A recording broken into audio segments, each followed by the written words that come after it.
국적원에 제일 먼저 도착하면 하는 게 식사거든요. 옷이나 이런 것들 바꿔 입기도 전에 제일 먼저 그 식당에부터 가요. 진짜 한국이라는 게 그때 다시 또 체감이 됐던 것 같아요. 음식들이 나오는 걸 배식판으로 가서 이렇게 뷔페 식당처럼 먹고 싶은 거 담아오거나 아니면 앞에 가면 이렇게 담아 주시거든요. 뭐가 많이 나오는데 가 제일 눈에 띄더라고요. 그리고 색깔이랑 그 비주얼이 네. 안녕하세요. 네, 어서 오세요. 자기소개 부탁드리겠습니다. 15년에 한국에 입국했고요. 지금은 11년 차 한국에서 생활하고 있습니다. 최수향이라고 합니다. 네, 반갑습니다. 네, 반갑습니다. 어서 오세요. 북한에서는 어떻게 사셨나요? 북한에서 저 1990년도에 태어났어요. 고난의 행군 2000년대까지 겪고 군에 2007년도에 입대해서 2013년도에 전역을 했거든요. 6년간 군 생활을 하면서 간호사 공부 마치고 간호사 생활까지 군에서 했습니다. 언니분이랑 같이 탈북하셨잖아요. 네, 맞아요. 제가 먼저 나왔고 언니는 한 10개월 뒤에 제가 2007년에 입대했으니까 만 17살에 군 생활을 시작을 한 거죠. 북한은 고등학교를 졸업하면 여성 같은 경우에는 특별한 직군으로 입대하는 게 아니면 거의 다 고등학교를 졸업하고 입대한다라고 보시면 돼요. 병사로 군사 복무를 하게 되는 거고 생활하실 때 남군이랑 여군이랑 같이 생활한 건가요? 병원에 간호사들은 100% 여성 군인들이고 군의관들만 남성분들도 있고 여성분들도 있고 환자들이 대부분 남성 군인들이 많았어요. 고난의 행군 겪고 나서 얼마 안 됐던 시기라 간호사 생활을 하다 보면 허약한 군인들이 많아요. 이제 의약품 같은 것들이 넉넉하지가 않아가지고 집에서 돈을 받아서 약품을 구입해서 쓰거든요. 받는 돈으로 약품만 구입하는 게 아니라 몸이 허약하고 이제 공급이 충분하지 않다 보니까 환자들이 이제 배고파서 뭘 이런 음식을 구입하려고 군부대 근처에 있는 그런 사회 마을들을 그냥 사택이라고 해요. 그래서 사택에 나가서 뭘 구입해다가 먹곤 하거든요.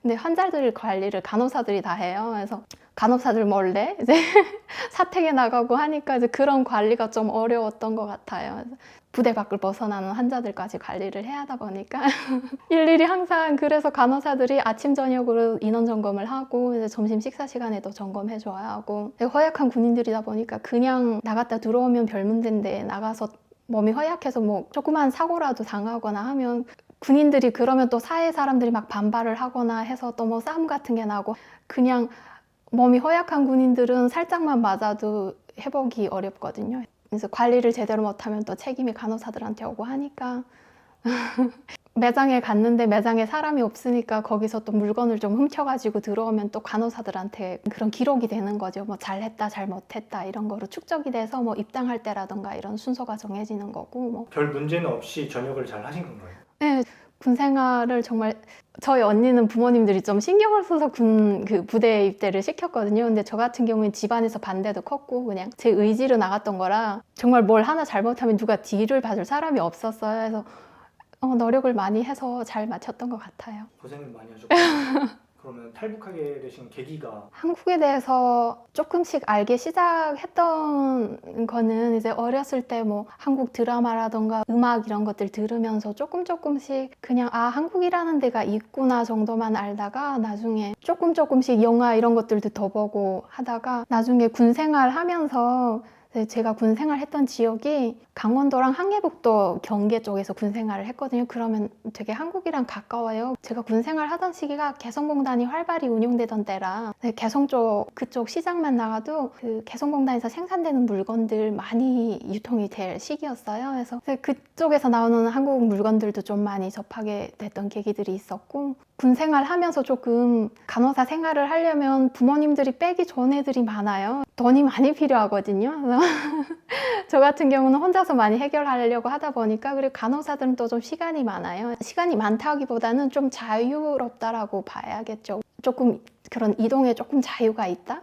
장사를 좀 했었어요. 그래서 한국 물건들 개성공단에서 나오는 이런 물건들 평산시장 이런 데서 받아가지고 개성공단에서 제일 먼 쪽 북쪽 북한의 북쪽 이런 쪽으로 보내면서 그래서 한국 물건들도 좀 접하고 그러다 보니까 사람들 그 한국에 대한 이야기들 이런 것들도 많이 들었었고 그래서 그렇게 하면서 조금 알게 됐고 군 생활 마치고 나서 한 1년 조금 더 넘게 사회생활을 했었는데 군 생활 마치고도 간호사로 생활은 했어요. 하면서 이제 장사를 좀 했었는데 그때 이제 북한 사람들이 어디를 가든 한국 물건을 많이 찾더라고요. 그러다 보니까 나중에는 이제 개성공단에 가서 물건을 받아올 수는 없고 이제 중국 거래를 하는 장사를 했었는데 조그만 이런 소형 인덕션 같은 거 한국제라고 하면 들여가면 그냥 부르는 게 가격이고 아 정말 잘 사는 나라구나. 어렸을 때는 그냥 그런 데가 있겠구나라는 그런 생각을 했었는데 나중에는 조금씩 더 현실적으로 체감할 수 있는 그런 뭐 물건을 통해서라던가 아니면 중국에 가서 뭐 뉴스를 듣는다던가 결정적인 계기는 군 생활 마치고 전역할 때 북한은 대학교를 가려고 하면 군에서 제대할 때 그 입당 폰트라는 걸 받아야 돼요. 그래서 폰트를 받아가지고 왔는데 그냥 북한식 표현인 것 같아요. 정확히는 추천서인데 군에서 추천서를 써줘야지 추천서를 가지고 대학교에 가서 입학할 수가 있거든요. 대학교를 가려고 해도 돈이 필요하고 하다 보니까 또 다시 그 중국 거래 장사를 시작을 했어요. 그래서 돈 좀 벌어가지고 한 1년만 벌어가지고 대학교를 가야지 이런 생각으로 그러다 보니까 이제 중국 왕래를 좀 자주 하게 됐고 나중에는 한 일주일에 2번 정도 북한에서 중국을 오가게 됐어요. 그러다 보니까 중국 사람들이 좀 자유롭게 사는 그런 모습들이 되게 내가 사는 북한이랑은 너무 많이 다르더라고요. 그리고 표현도 저희보다 좀 더 자유롭고 그 한국에 대한 뉴스들도 접하게 되고 중국 사람들도 이렇게 자유롭게 사는데 그 외에 더 큰 세계가 있다는 걸 그때 조금이나마 체감을 했던 것 같아요. 실은 북한에서는 그런 장사가 다 불법이에요. 정말 뇌물을 바쳐야 하는 데가 정말 많거든요. 보안서라고 여기에서 경찰 같은 데도 바쳐야 하고 군부대도 뭐 국경을 지키는 군부대뿐만 아니라 제가 살던 데가 양강도였어가지고 양강도는 그 삼지연을 끼고 있어서 국경연선으로 또 1호 도로가 있어요. 김씨 가족만, 김씨 일가만 사용하는 그런 1호 도로가 있는데 그 도로를 지키는 호위 사령부라고 그 호위부 군인들도 뇌물을 바쳐야 하고 그리고 수시로 오가는 그런 기동대들도 뇌물을 바쳐야 하고 나중에 보니까 뭐 한국 얘기도 많이 듣고 하다 보니까 자본주의는 어떤지 이런 이야기들도 듣게 되고 하잖아요. 그쪽은 세금을 내고 자유롭게 하는 건데 북한은 세금이 없는 것 같지만 더 많은 돈을 갖다 바쳐야 하는 거예요. 그리고 되게 불명예롭게 그거를 불법이고 밀수라는 표현을 써야 하니까 북한을 벗어난 다른 것에서는 이게 다 자유롭고 내가 마음껏 머리 크게 들고 어깨 펴고 할 수 있는 건데 되게 북한에서 너무 주눅들어서 사는 게 좀 앞이 안 보였던 것 같아요. 그러면서 자연스럽게 탈북을 이제 결심하게 됐던 것 같아요. 탈북 과정은 탈북을 처음에 할 때 그냥 저희가 중국에 장사하러 가는 것처럼 이제 위장을 해서 엄마랑 동생이랑 다 같이 나올 수 있었거든요. 중국으로 일단은 그렇게 갔고 북쪽에서 내려오는 거니까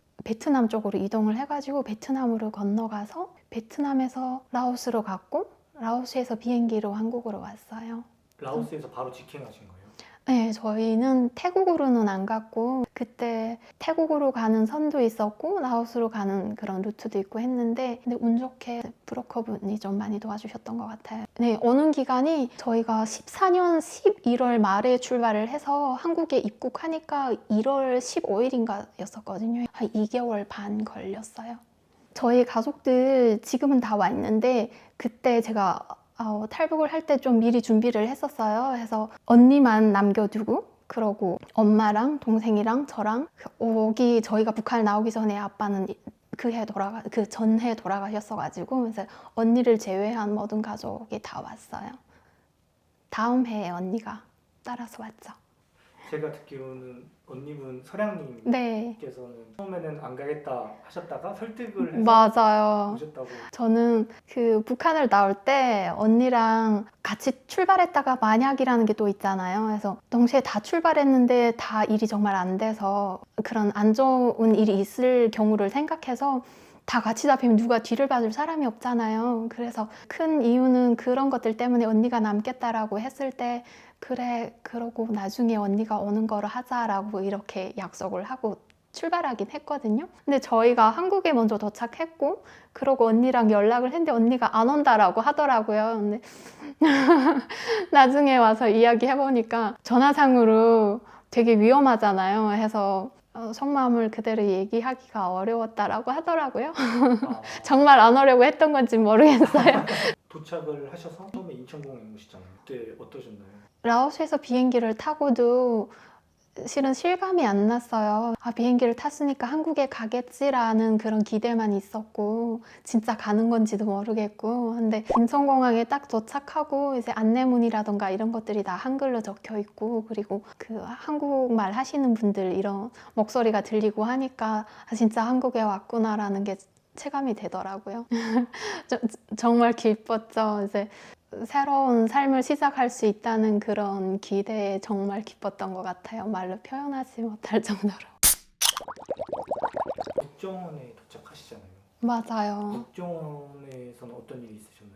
국정원에 저희 3개월 생활을 해야 하거든요. 저 같은 경우는 북한에서 군 생활을 했었고 또 중국을 자주 드나들고 했었고 또 개성공단 통해서 이런 장사도 했다라고 하다 보니까 조사를 되게 꼼꼼히 하시더라고요. 기억을 태어나서부터 성장하면서 북한에서 생활을 기억을 다 일일이 짜내면서 거의 소설책을 써도 될 만큼 그런 진술서를 썼던 것 같아요. 그리고 제가 군 생활을 하면서 간호사 학교도 다녀오고 북한에서는 그 병사 생활을 해도 정치 생활을 해야 돼요. 그 병들 안에도 정치 간부들이 있거든요. 그래서 청년비서라고 하는데 그런 청년비서 뭐 일꾼 양성소라는 그런 학교가 있어요. 그래서 간호사 학교도 다녀왔고 이제 그런 청년 그런 정치 간부 양성소 이런 데도 다녀오고 하다 보니까 너무 조사할 게 많은 거예요. 그래서 한 2주 동안 난스탑으로 매일 조서를 썼던 것 같아요. 거의 대부분 들어가면 저희 엄마랑 동생 같은 경우에는 한 이틀 정도 조사받고 끝났거든요. 거의 정보가 다 있더라고요. 그래서 엄마랑 우리 동네에 누구 살고 누구 산지 다 안다고 막 담임 선생이 누구였는지도 다 안다고 근데 좀 더 꼼꼼히 받았던 것 같아요. 그 탐지기를 하는데 저는 태어나서 그런 탐지기를 처음 봤어요. 거짓말을 한 게 없는데 혹시라도 내가 뭘 잘못 말한 게 있나 싶고 막 속이 막 벌렁벌렁 내는 거예요. 얘기 한 중에 하나라도 틀린 게 있으면 지금이라도 이야기해라. 뭐 숨긴 게 있으면 더 이야기해라라고 하고 하는데 뭔가 거짓말을 안 했는데 또 거짓말을 한 것 같고 막 엄청 긴장됐던 그게 제일 기억이 남네요. 국정원에 제일 먼저 도착하면 하는 게 식사거든요. 옷이나 이런 것들 바꿔 입기도 전에 제일 먼저 그 식당에부터 가요. 음식들이 나오는 걸 배식판으로 가서 이렇게 뷔페 식당처럼 먹고 싶은 거 담아오거나 아니면 앞에 가면 이렇게 담아 주시거든요. 어는 너정이 한 2개월 반이었었으니까 그동안 김치를 못 먹은 거예요. 그래서 뭐가 많이 나오는데 김치가 제일 눈에 띄더라고요. 그리고 김치 색깔이랑 그 비주얼이 진짜 한국이라는 게 그때 다시 또 체감이 됐던 것 같아요. 그리고 김치를 너무 맛있게 먹었어요. 그 김치만 보더라도 아, 이게 한국이 맞구나, 우리 같은 민족이 맞구나 이런 생각을 했던 것 같아요. 그걸 무슨 조림이라? 네, 장조림? 장조림도 나오고 김치도 나오고 뭐 콩나물 같은 것도 있었고 뭐 여러 가지 많이 나왔었어요. 반찬만 한 대여섯 가지 있었던 것 같고 그 동남아 쪽은 쌀알이 그 풀기가 없는 그 쌀밥이라서 너무 막 찰기 나는 밥이 너무 그리웠었거든요. 아 그리고 그 장조림을 저는 그게 소고기라고 생각을 못 했거든요. 왜냐하면 북한에서 소고기를 함부로 먹을 수 없어요. 소고기를 먹는 것 자체가 범죄거든요. 소고기라는 생각을 아예 못 했었고 근데 나중에 알고 보니까 그 장조림이 소고기더라고요. 너무 맛있었고 그러고 소고기라는 걸 처음엔 몰랐어요. 첫날은. 그냥 돼지고기인가? 이렇게 그 조림은 좀 많이 졸여가지고 색깔도 좀 다르고 하잖아요. 그냥 처음엔 돼지고기인 줄 알았어요. 한국에 처음에 도착을 하셔서 국정원을 거쳐 네. 하나원이라는 데서 또 한국에 대해서 배우잖아요. 맞아요. 뭐 여러 가지들 많이 이론적으로 이제 북한 사회랑 그 한국 사회랑 그 사회적으로 제도적으로 어떤 게 다른지 이런 기본적인 이론적인 것들부터 시작해서 이제 직업 체험이며 그리고 뭐 문화 체험 이런 것들도 하나원 내에서 교육하는 거 외에도 이제 외부로 나가서 직업 체험 같은 거 이런 거 뭐 플로리스트 그리고 뭐 네일 아트 이런 것들 다 직업이 될 수 있다라고 하더라고요. 그래서 그런 것들이 되게 인상에 많이 남았던 것 같아요. 뭐 이론적으로 배우는 것도 기억에 남는 것들이 많긴 한데 직업 교육 받으면서 한국에는 2만 종이 넘는 직업군이 있대요. 그래서 직종이 있대요. 그게 정말 놀라웠던 것 같아요. 한국에 오셔서 자금적으로 쉽지가 않잖아요. 어떤 일을 처음에 먼저 하셨나요?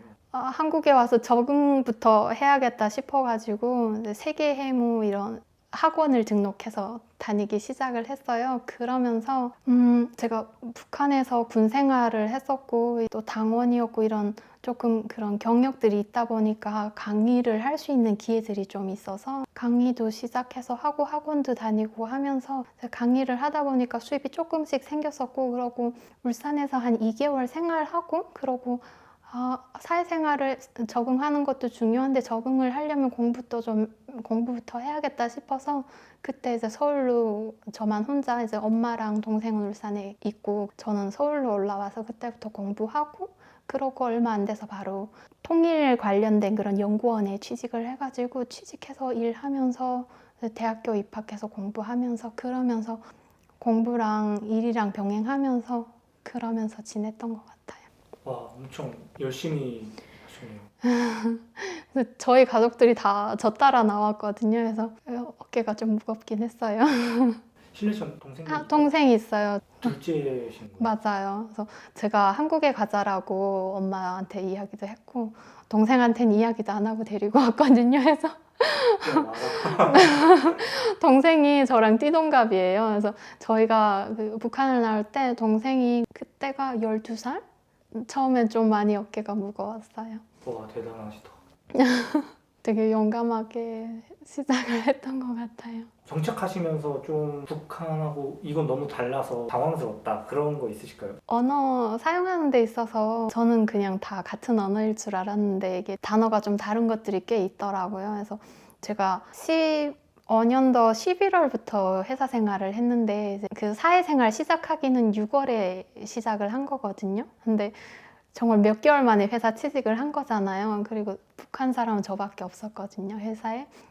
저 위에 일하는 비서 언니가 있었는데 사무 일이었고 하다 보니까 사무실에서 대부분 일을 다 봤었어요. 뭔가 프린트가 작동이 잘 안 돼가지고 AS를 부르는 데가 있어가지고 비서 언니가 AS가 필요하다라고 해서 AS를 불렀어요. 그래서 작동이 잘 되더라고요. 그 비서 언니한테 프린터가 동작이 잘 돼요 했는데 언니가 그게 동작이라고 표현을 안 하더라고요. 그래서 그때 좀 많이 그렇게 막 창피할 일은 아니었던 것 같은데 그냥 몰랐을 뿐인데 많이 창피했던 기억이 나요. 근데 나중에 알고 보니까 다 작동이라고 표현을 하지 동작이라고 표현을 안 하더라고요.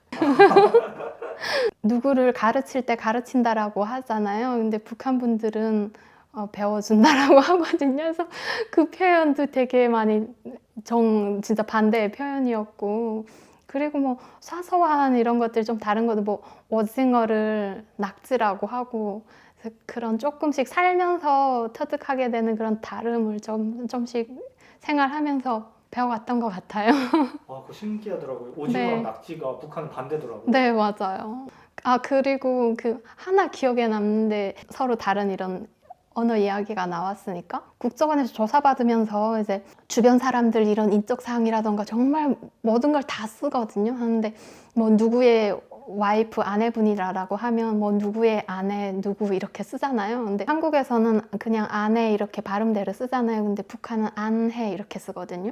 표기가 그렇게 됐어요. 그래서 안해 이렇게 썼는데 그 국정원 조사하신 선생님이 저보고 그게 아내 집에 안 해냐고 뭘 안 한다고 안 해냐고 그러셔가지고 나는 맞게 썼는데 왜 그러시지? 그러고 저는 확실해가지고 선생님한테 이거 안 해라고 쓰는 게 맞다고. 그래서 그분이 그 북한 사전을 정말 다 열어서 보셨어요. 그게 다르더라고요. 저희는 그냥 안 해라고 쓰는데 북한은 안 해라고 쓰거든요. 그래서 문화적인 부분에서 또 뭐 있었을까요? 그 문화적으로 다른 게 여러 가지 많은데 기억에 남는 것들이 한 번은 이제 북한에서 군 출신이고 또 당원이고 하다 보니까 그 기자분들이 인터뷰를 가끔 요청해 오셨어요. 그래서 그분이 보실 수도 있겠지만 뭐 취재 같은 거 하시고 이제 나중에 시간 되면 커피라도 같이 한잔 하자라고 하셨어요. 근데 저는 그게 정말로 커피 한 잔 같이 해야 되는 건 줄 알았거든요. 그래서 그 연락처를 주시고 했었어가지고 그래서 기자분들이 아무래도 연락 주고받으려면 연락처가 있어야 하잖아요. 그래서 당연히 연락처를 받아야 하는 게 맞는 거고 그렇게 해서 인터뷰를 했던 거고, 이제 커피를 나중에 시간 되면 커피 한 잔 하자라고 했는데 그게 그냥 인사말인 줄을 그때는 몰랐어요. 그래서 정말로 회사도 다니고 공부도 하다 보니까 저는 언제 시간이 될 것 같습니다 라고 했는데 그분이 되게 회신을 바로 못 하시더라고요. 그래서 뭐지? 분명히 커피를 같이 하자고 하셔서 저는 꼭 해야 되는 건 줄 알았거든요. 그래서 문자를 그렇게 드린 건데 조금 느낌이 이게 뭔가 잘못됐다는 느낌이 드는 거예요. 그래서 나중에 이제 주변 분들한테 들은 건데 그게 그냥 인사말이더라고. 그래서 지금 생각해보면 되게 창피하더라고요. 그게 커피 한 잔 하자는 게 인사말인 건데 그거를 왜 연락을 했을까? 여기는 좀 약간 그냥 예의상 하는 말 네, 부드럽게 그냥 속마음은 그게 아닌데 네, 그냥 하는 건 네, 하는 게 있지만 네. 북한에서는 진짜 이거면 이거고 맞아요. 아니면 좀 아니고. 그랬던 것 같아요. 뭘 말 한마디 하면 그냥 이게 듣기 좋게 인사말로 하는 그런 표현이 거의 없었던 것 같아서 이제 처음에 와서 좀 많이 헷갈렸어요. 그래서 나중에는 정말 누가 밥 먹자라고 하면 그게 정말 같이 밥 먹자는 그런 이야기인데도 그냥 인사말이겠지 이렇게 생각했는데 나중에 왜 식사하자라고 했는데 그러냐 이렇게 섭섭하다고 하시는 분들도 계셨었고 이제 조금 그거를 적응해 가는 게 좀 시간이 필요했던 것 같아요. 앞으로의 계획이 있으실까요? 처음에는 막 하고 싶은 게 많았어요. 근데 그냥 정말 무난하게 사는 게 잘 사는 것 같아요. 그래서 뭐 큰 사건 사고 없이 가족들 별 문제 없이 그냥 건강하게 같이 다 잘 지냈으면 좋겠고 지금 하고 있는 일 그냥 꾸준히 할 수 있는 것, 여력이 닿는 것 하면서 지내는 게 그 이상 더 바라는 게 없어요. 그리고 한 가지 더 보태자면 한국에 와서 진짜 배려를 많이 받고 살았거든요. 저 서울에 올라올 때 정말 단돈 10만 원 들고 올라왔어요. 그래서 집도 울산에 받고 하다 보니까 서울에 올라왔을 때 어디 그 거처도 없었거든요. 근데 이렇게 온라인에 찾아보니까 탈북민들이랑 그리고 난민분들 이런 분들 지원해 주시는 이런 어학당 같은 데도 있었고 그러고 그게 나중에 알고 보니까 교회에서 지원을 해서 운영하는 그런 공부하는 이런 작은 공부방 센터 같은 데였어요. 그래서 그런 데서 도움을 주셔가지고 진짜 단칸에 이렇게 방 쉐어하는 그런 곳이긴 했었지만 그런 데서부터 시작을 했었거든요. 그래서 그러면서 회사 취직하고 뭐 강의 다니고 하면서 좋은 분들도 많이 만났고 여러 가지 조언이 필요할 때 많이 도움을 받았어요. 그래서 나도 좀 더 여력이 되고 여유 있게 살 수 있으면 이제 나 조금 배려를 하면서 살 수 있는 그런 삶을 살고 싶다? 궁금한 게 북한에서 중국으로 넘나들며 장사를 하시잖아요. 네. 요즘에도 그거는 북한에서 왔다 갔다 돼요? 지금은 저희 때도 정말 어려웠거든요. 장사하기 어려워진다라고 이야기는 많이 들었었는데 지금은 그때보다도 더 어렵고 아예 드나드는 출입 자체가 안 된다라고 하더라고요. 그리고 제가 나오고 나서 다음 해 언니가 왔는데 언니가 나올 때 국경에 철조망, 예전에는 북한 쪽에 철조망은 없었거든요. 중국 쪽에만 철조망이 있었고 그런데 북한 쪽에 이젠 철조망이 다 생겼고 그리고 뭐 북한에서 그 탈출하는 사람들 보면 바로 사살을 해라라는 그런 지시도 있었고 해가지고 나올 수가 없다라고 하더라고요, 이제는.